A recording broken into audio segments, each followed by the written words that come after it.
Doctor Baba Saheb આંબેડકરની 132મી જન્મજયંતિ નિમિત્તે માણેકચોક છોટાઉદેપુર સ્થિત ડોક્ટર બાબા સાહેબ આંબેડકરની પ્રતિમાને પુષ્પાંજલિ અર્પણ કરવામાં આવી।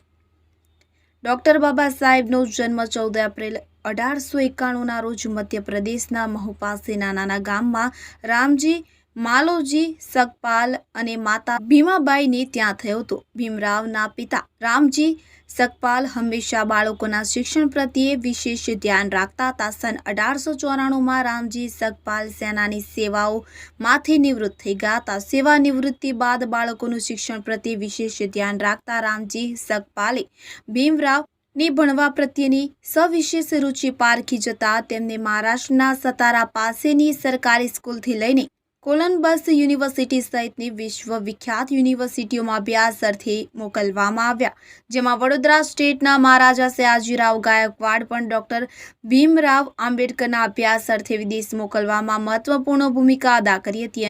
અનેકવિધ ડોક્ટરેટની ઉચ્ચ ડિગ્રીઓ હાંસલ કરેલ ડોક્ટર બાબા સાહેબને દેશની આઝાદી બાદ દુનિયાની સૌથી મોટી લોકશાહીના ભારતીય સંવિધાન સભાના પ્રમુખ તરીકે વરણી કરવામાં આવી હતી। 2 વર્ષ 11 મહિના અને 18 દિવસની મહેનતે ભારતીય સંવિધાન લખાયું હતું।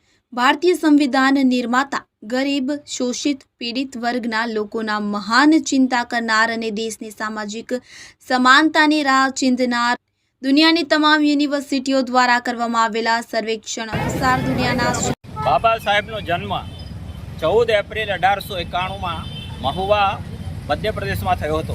તેમને બાળપણ એમના પિતા એક મિલિટરી મેન હતા અને તેમનો ઉછેર આ મિલિટરી વાતાવરણમાં થવામાં આવ્યો હતો। તેમણે શરૂઆતનું શિક્ષણ, પછી ગ્રેજ્યુએશનનું શિક્ષણ, આ બધું શિક્ષણ લીધા પછી બરોડા મહારાજા સયાજીરાવ ગાયકવાડ એમને કોલંબિયા યુનિવર્સિટીમાં ભણવા મોકલ્યા હતા। ત્યાંથી એમણે PhD ડિગ્રી મેળવી અને આજ છેલ્લા 6 વર્ષમાં આટલો મહામાનવ, આટલો બુદ્ધિશાળી માણસ હજુ કોઈ એક સ્ટુડન્ટ પેદા નહીં થયો અને કોલંબિયા યુનિવર્સિટી સામે સાયમ્બલ ઓફ નોલેજનું એમનું સ્ટેચ્યુ મૂકવામાં આવ્યું છે। તેમની પાસે 32 ડિગ્રીઓ હતી, તે સામાન્ય ડિગ્રી નથી, વિશ્વ વિખ્યાત અને વિશ્વ PhD ટાઈપની ડિગ્રી હતી અને એ મહામાનવ એ સમાનામાં 100 વર્ષના ઇતિહાસમાં આટલા બુદ્ધિશાળી માણસ આ ભૂમિ પર કોઈ પેદા થયો નથી। અને એમને એવો 7 લેંગ્વેજ કે 9 લેંગ્વેજમાં પણ નિષ્ણાત હતા।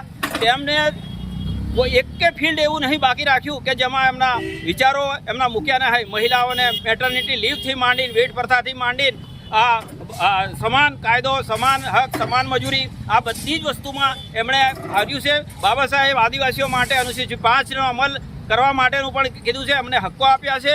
આજની તારીખમાં બાબા સાહેબનો આ દેશ કે કોઈ પણ માનવ સમુદાય અને વિશ્વની યુનિવર્સિટીમાં પણ બાબા સાહેબનું બંધારણ ભણવામાં આવી રહ્યું છે।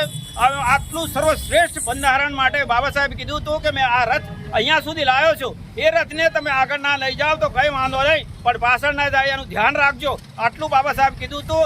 એનો અમલ કરનારા જો ખરાબ માણસો હશે તો મારું જે સર્વોત્તમ બંધારણ છે, સમતા, સ્વતંત્રતા, ન્યાય પ્રિય છે, એ અમલ નહીં થશે ને આ માનવ સમાજ અથવા આ દેશ ફરી ગુલામીની જડોમાં જતો રહેશે। માટે બંધારણના ઘડવાને આપણે જેટલું માન આપીએ, જેટલો અમલ કરીએ તેટલી પ્રજા સુખી થશે અને આનો ફરીથી આપણે આ લોકશાહી ટકાવવા માટે બંધારણની જે કલમો છે અને જે સમાનતાને લાગુ પડે છે તે કરવું જોઈએ, એવું હું આજના પ્રસંગે કહું છું। આ વિશ્વમાં આદિવાસી સમાજ કોટી કોટી નમન કરે છે।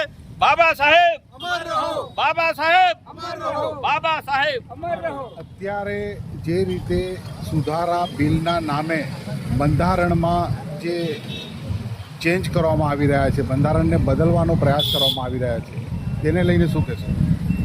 બંધારણ એટલું સર્વશ્રેષ્ઠ છે જે દુનિયાના બીજા દેશો આપણા બંધારણનો અભ્યાસ કરી રહ્યા છે।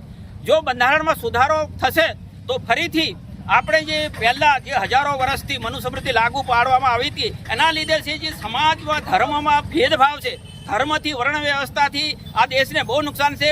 એના લીધે આપણે સમાન નાગરિક નથી બની શક્યા, એના માટે રાષ્ટ્ર ભાવના નથી જાગી શકી, એના માટે એકબીજા પર પ્રેમ નહીં થયો અને જે આ વિભાજન નીતિ છે ધર્મમાં અને જાતિ ભેદમાં, એના લીધે બહુ નુકસાન આ દેશને થઈ રહ્યું છે। જે દિવસે આપણે રાષ્ટ્ર ભાવના, રાષ્ટ્ર નાગરિકની ભાવના વિકસાવીશું તે દિવસે આપણે વિશ્વ ભારત અથવા વિશ્વ ગુરુ બનવાની પ્રેરણા રાખશું। ભેદભાવ વગર અને ધર્મ જાતિ વિહીન સમાજની રચના થશે એ આપણને બાબા સાહેબે શીખવાડ્યું છે.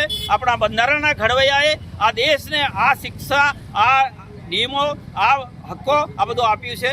એટલે આ જે બંધારણ છે એ સર્વશ્રેષ્ઠ છે. આનો અમલ જ કરવું જોઈએ. અમલ કરનારા જો વ્યવસ્થિત હશે તો જ આ દેશ સુખી અને સમૃદ્ધ બનશે. વિશ્વનું શ્રેષ્ઠ બંધારણ ઘડનાર બાબા સાહેબ આંબેડકર ભીમરાવ સાહેબની જન્મજયંતિ છે. વિશ્વમાં સર્વશ્રેષ્ઠ બંધારણ આપ્યું છે ભારતને, અને વિશ્વના સર્વોચ્ચ બુદ્ધિવાળા જે બાબા આંબેડકર સાહેબ વિશ્વમાં એમની જ્ઞાન ઓફ સિમ્બોલની